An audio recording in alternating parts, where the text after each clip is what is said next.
इस समय तो विकासनगर वासी मात्र एक ही काम कर सकते थे, अपने मावली की मृत्यु पर शोक। विकासनगर राज्य की सीमा में अगर कहीं हलचल थी तो सिर्फ रक्ष पर्वत पर, और हलचल भी ऐसी जैसे वहां अधड़ आया हुआ हो। लेकिन नहीं, वह अधड़ नहीं, तूफान आया हुआ था। भोकाल नाम का तूफान। मेरा लक्ष्य है रक्ष शिखर, और मैं वहां पहुंचकर ही रहूंगा। भोकाल के सामने जो भी आ रहा था, भोकाल उसको मारता काटता हुआ आगे बढ़ता जा रहा था। तुम मुझे नहीं रोक पाओगे। बिजली की भांति चल रहे थे भोकाल के हाथ। जल्द से जल्द रक्ष शिखर पर पहुंच जाने के लिए। और भोकाल को रक्ष शिखर पर पहुंचने की यह जल्दी इसलिए थी क्योंकि उसके मस्तिष्क में चलचित्र की भांति घूम रहे थे सिंह घाटी के वे दृश्य जो उसकी धुंधली आंखों के द्वारा मस्तिष्क को प्रेषित किए जा रहे थे।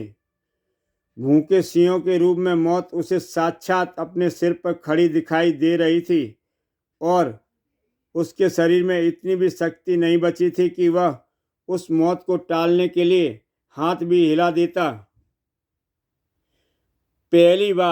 उस समय पहली बार भोकाल को अपनी मौत इतने पास दिखाई दी थी, और पहली बार ही भोकाल को लगा था कि उसकी मौत निश्चित है। तभी तभी भोकाल ने देखा वह दृश्य जिसने उसकी धुंधली आंखों को भी आश्चर्य से भर डाला था। उसकी मौत टल गई थी, और उसके द्वारा जिसका निवास सिंह घाटी में ही था, जिसका रंग रूप आकाश सभी कुछ सिंह प्रजाति का ही था। एक शेरनी थी वह, लेकिन उस समय वह भोकाल को देवी नजर आ रही थी।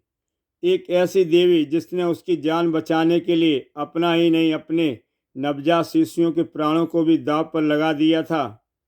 और भोकाल को बचाने के लिए वह शेरनी अपना वह दांव तब तक खेलती रही जब तक वह अपने प्राण हार नहीं गई। लेकिन मरते मरते वह शायद अपने बच्चों को अंतिम सांस तक भोकाल की रक्षा करने का आदेश दे गई। इसलिए वे सवाक अब भी भोकाल के प्राणों के शत्रुओं से जुझे हुए थे, लेकिन जल्दी वे भी अपनी मां की तरह अपने जीवन का वह खेल हारने वाले थे। इस बात को अच्छी तरह समझ चुका था भोकाल। वह भी ऐसा नहीं होने देना चाहता था। तभी तो वह अपनी समस्त शक्तियों को संजोकर उठ खड़ा हुआ और अपनी जान के दुश्मनों से भिड़ गया। हालांकि उसकी शारीरिक शक्ति उसका साथ नहीं दे रही थी, लेकिन उसकी इच्छा शक्ति उसे बता रही थी कि अगर उसे अपने प्राण बचाने हैं, किसी का बलिदान व्यर्थ नहीं जाने देना है, तो उसे जीतना ही होगा। हर हाल में जीतना होगा। अनंत वह जीता। और तब उसे पता चला कि जो शेरनी उसके लिए देवी बनकर आई थी, कुछ समय पहले उसने उसके प्राण एक मदमस्त हंसी से बचाए थे। भोकाल के लिए अपने प्राणों का बलिदान देकर उसने भोकाल के उपकार का ऋण चुका दिया था। अब भोकाल की बारी थी उसके बलिदान का ऋण चुकाने की। इसलिए भोकाल तूफान बनकर उस रक्ष शिखर पर पहुंच जाने के लिए बेताब था, जिस पर स्थित मंदिर में विराजमान थी मां निकुंभला की जय हो। आंखें खोल मां, नहीं तो पाप और अत्याचार के प्रकोप से मानवता की आंखें सदा के लिए बंद हो जाएंगी, और लगता है अंतिम चीखों के सिवा आपके कान कुछ नहीं सुनेंगे। शीश की भेंट लिए बिना आपकी आंखें नहीं खुलती। ठीक है, मानवता की रक्षा के लिए भोकाल भी अपनी अंतिम चीख सुनाएगा, आपके चरणों में अपने शीश की भेंट चढ़ाएगा। लेकिन जैसे ही भोकाल की तलवार ने उसकी गर्दन काटनी चाहिए, वैसे ही, इसकी आवश्यकता नहीं है पुत्र। हमने अपनी आंखें खोल ली। कहो क्या चाहते हो तुम। धन्य हो माँ, मुझे आपसे कुछ नहीं चाहिए, मात्र आपका यह आशीर्वाद चाहिए कि मैंने अपनी अंतिम सांस तक मानवता की रक्षा करने का जो प्रण लिया हुआ है उसे पूर्ण कर सकूं। ऐसा ही होगा पुत्र, तुम्हारी हर इच्छा पूरी होगी। और माता ने बिना सोचे समझे भोकाल को वरदान दे दिया। इच्छा तो तपासुर की भी पूरी होने वाली थी। ओह, तो मैंने तुम्हें सोचने के लिए 3 दिन का जो समय दिया था, उसमें तुमने यह सोचा कि तुम्हें मेरी अधीनता स्वीकार नहीं। हाँ दुष्ट, अधीन होने से अच्छा है कि हम लड़ते हुए अपने प्राण त्याग दें। ठीक है, अगर तुम सब मरना ही चाहते तो मुझे क्या। मरो, किसी के प्राण लेना कोई हंसी खेल नहीं है तपासुर। मुझे देखकर तेरी समझ में यह बात आ जाएगी। भोकाल, तू जीवित है ये कैसे हो सकता है? तेरी सांसों को मैंने स्वयं अपने हाथों से बंद किया था। पूर्ण की शक्ति में रक्त सांसें इतनी आसानी से बंद नहीं होती दुष्ट। बंद होकर भी वे लौट आती हैं, क्योंकि उन्हें तेरे जैसे पापियों की सांसों को बंद करवाना आता है। अब तक तूने जितने भी पापियों की सांसें बंद की हैं, उनमें से मेरे जैसा एक भी नहीं होगा। और यह बात तुझे अब तक पता चल चुकी होगी। ओह, एक बार फिर तेरे इशारे पर चट्टानें और वृक्षों ने मुझे जकड़ लिया। ओह, यह बात तो तुझे अब तक पता चल चुकी होगी। ओह, एक बार फिर तेरे इशारे पर चट्टानों और वृक्षों ने मुझे जकड़ लिया, लेकिन इस बार ये मुझे जकड़े नहीं रहेंगे। आश्चर्य से खुली रह गई थी ना आंखें? खुली मत रख, इन्हें बंद कर। बंद तो अभी तेरी आंखें होंगी। अब अब तपासुर के हथियार भोकाल की तरफ बढ़ रहे थे। टूट गया तेरी यह भ्रम भी।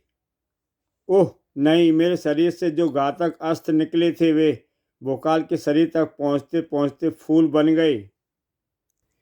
ये चमत्कार कैसे हुआ?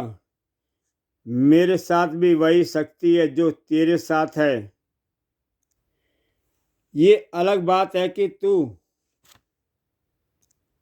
उस शक्ति का उपयोग पाप के लिए कर रहा है और मैं पुण्य के लिए। ओह, कहीं तेरे कहने का यह अर्थ तो नहीं कि तू देवी निकुम्बला की शक्तियां प्राप्त कर चुका है, हैं? महा निकुम्बला ही की शक्तियों की आवश्यकता है तुझे। मेरे लिए तो माँ का आशीर्वाद ही काफ़ी है। तू बहुत बड़ा मूर्ख है भोकाल। देवी निकुम्बला के प्रश्न करके मांगा भी तो क्या मांगा? मात्र आशीर्वाद। अरे, शक्तियां मांगी होती तो कम से कम मेरा मुकाबला तो कर पाता। तेरी शक्तियों का मुकाबला करने के लिए मेरे पास मेरी वीरता है, मेरा साहस है, मेरी सहन शक्ति है। और भोकाल के पास सबसे बड़ी चीज थी देवी निकुम्बला के वह आशीर्वाद, जो देवी निकुम्बला की शक्तियों को जोरदार टक्कर दे रहा था। और दो समान शक्तियों के इस टकराव ने देवी निकुम्बला के अस्तित्व को हिलाकर रख दिया, उसके तप को भंग कर दिया। ओह, क्या हो रहा है? क्या हो रहा है ये? पलक झपकते ही देवी निकुम्बला की दिव्य दृष्टि के सामने था। ओह नहीं, मेरे दो पुत्र आपस में टकरा रहे हैं, एक दूसरे को मात करने के प्रयास में हैं, एक दूसरे का लहू बहाने में प्रयत्नशील हैं। उफ, जिस तरह वे दोनों लड़ रहे हैं, इस तरह उनमें से कोई पराजित नहीं होगा, परंतु समय तक यूं ही टकराते रहेंगे दोनों। और मेरी शक्तियों से भरा उनका यह टकराव चारों ओर से विनाश मचा देगा, पृथ्वी पर प्रलय ला देगा।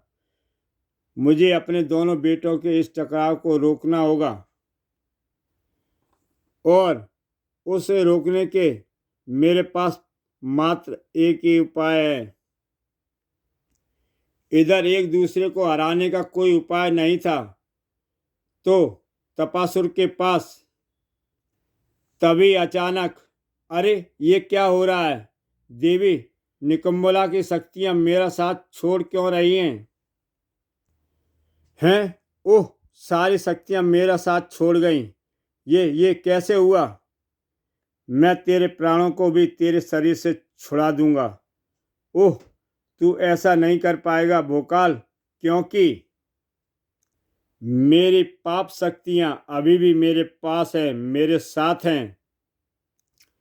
ये पाप शक्तियां भोकाल का सामना नहीं कर पाएंगी। भोकाल की तलवार ऐसी शक्तियों का लहू चखना खूब जानती हैं। अब बस कर, अब इस तलवार को अपना लहू चखने दे। खच्चाक! भोकाल की तलवार का वह बार तपासुर को सदा के लिए ठंडा कर चुका था। आशीर्वाद और शक्तियों में यही फर्क होता है। शक्तियां साथ छोड़ देती हैं, आशीर्वाद सदा बना रहता है। जिसे माँ ने मुझे यह आशीर्वाद दिया, मैं उसका धन्यवाद करना कहाँ भूल सकता हूँ। और उसके लिए मुझे जाना होगा रच्छ पर्वत पर। ये क्या, आज रच्छ पर्वत पर एकदम सन्नाटा है, कहीं कोई पहरेदार नहीं दिख रहा। रच्छ शिखर पर स्थित मंदिर की तरफ बढ़ने वालों के कदमों को रोकने वाली कोई वस्तु नहीं है, कोई शक्ति नहीं। क्या माजरा है ये? शिखर पर स्थित मंदिर में पहुंचते ही भोकाल की समझ में सारा माजरा आ गया। ओह, जहाँ माँ निकुंभला बैठी रहती थी वहाँ राख का ढेर पड़ा है। ओह, यानी माँ निकुंभला ने मुझे अपने सारी मानवता को बचाने के लिए स्वयं को भस्म कर डाला। आप धन्य हैं माँ, आप धन्य हैं। भोकाल का सिर पूरी श्रद्धा के साथ उस राख के ढेर के सामने झुकता चला गया। इसी के साथ दोस्तों ये कहानी समाप्त होती है। ऐसी बेहतरीन कहानियाँ देखने के लिए मेरा YouTube चैनल सब्सक्राइब करें और देखें भोकाल सीरीज की एक से बढ़कर एक बेहतरीन कहानी। तो दोस्तों फिर मिलते हैं एक नई कहानी के साथ।